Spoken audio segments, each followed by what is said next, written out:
Pour déloger Jean Charest dans sa circonscription, une page Facebook invite les électeurs péquistes dans Laurier-Dorion à échanger leur vote avec ceux de Sherbrooke. Les péquistes de là-bas ont dit, garde, nous, on aimerait vraiment ça que Charest s'en aille.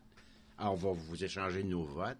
Jean Doyon, qui songeait voter Québec solidaire dans Sherbrooke, a échangé son vote avec un inconnu de Laurier-Dorion rencontré sur Facebook. Je vais voter Parti québécois aujourd'hui ici. Et Jean-François, je gardais son nom de famille confidentiel, va voter pour Québec solidaire là-bas.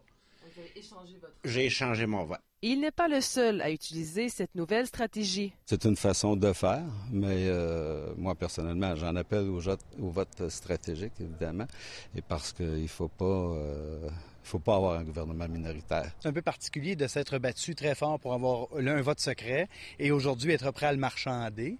Cela dit, ça repose beaucoup sur la confiance. Il y a une chose positive qu'on peut dire de ça, c'est qu'enfin, sur un sujet politique, on va parler de confiance et non pas de peur. Cet échange est tout à fait légal. Il n'y a rien d'illégal dans le fait de faire de l'échange de vote. Ce que la loi électorale interdit, c'est d'échanger son vote contre une contrepartie. Un avantage financier, un emploi, quelque chose de tangible. Certains électeurs ne sont pas convaincus. Non, parce que c'est la même chose pour ma carte d'assurance sociale. Je n'aimerais pas ça à quelqu'un.